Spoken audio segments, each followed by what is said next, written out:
ഒമാനിൽ തൊഴിലാളികളുടെ അവകാശങ്ങൾ സംരക്ഷിക്കുന്നതിന് പ്രധാന നിയന്ത്രണ ഉപകരണമായി വേതന സംരക്ഷണ സംവിധാനം തുടരുന്നുണ്ടെന്ന് തൊഴിൽ മന്ത്രാലയം അറിയിച്ചു. തൊഴിലാളികൾക്ക് ശമ്പളം യഥാസമയം ഉറപ്പാക്കുന്നതിനും WPS സഹായിക്കുന്നുണ്ട്.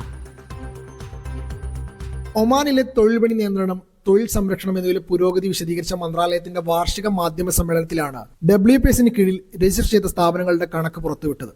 1,41,000 സ്ഥാപനങ്ങളാണ് ഇതുവരെ രജിസ്റ്റർ ചെയ്തിട്ടുള്ളത്. നിയമം 91,000 സ്ഥാപനങ്ങൾ പൂർണ്ണമായി പാലിക്കുന്നുണ്ടെന്നും വിശദീകരിച്ചു. ശമ്പളം യഥാസമയം നൽകുന്നുണ്ടെന്ന് ഉറപ്പാക്കുന്നതിനും തൊഴിലുടമ ജീവനക്കാർ എന്നിവരുടെ ബന്ധങ്ങളിലെ സുതാര്യത വർദ്ധിപ്പിക്കുന്നതിനും WPS സഹായിക്കുന്നുണ്ട്. സാമ്പത്തിക മേഖലകളിൽ ഉടനീളമുള്ള തൊഴിലാളികളുടെ അവകാശങ്ങൾ സംരക്ഷിക്കുന്നതിനുള്ള ഒരു പ്രധാന നിയന്ത്രണ ഉപകരണമായി വേതന സംരക്ഷണ സംവിധാനം തുടരുന്നുണ്ടെന്നാണ് മന്ത്രാലയത്തിന്റെ കണ്ടെത്തൽ. അതേസമയം 2025 നവംബർ വരെ ഒമാനി തൊഴിലന്വേഷകരുടെ എണ്ണം 74,000 ആണെന്ന് യോഗത്തിൽ തൊഴിൽ മന്ത്രി വിശദീകരിച്ചു. 2026 ഒമാനികൾക്ക് 60,000 തൊഴിലവസരങ്ങൾ സൃഷ്ടിക്കുമെന്നും അദ്ദേഹം കൂട്ടിച്ചേർത്തു. 2025 36,000 തൊഴിലവസരങ്ങളും 15,000 പരിശീലനവുമായി ബന്ധപ്പെട്ട നിയമനങ്ങളും സൃഷ്ടിച്ചിട്ടുണ്ടെന്നും യോഗം വിലയിരുത്തി. Media 1, Muscat.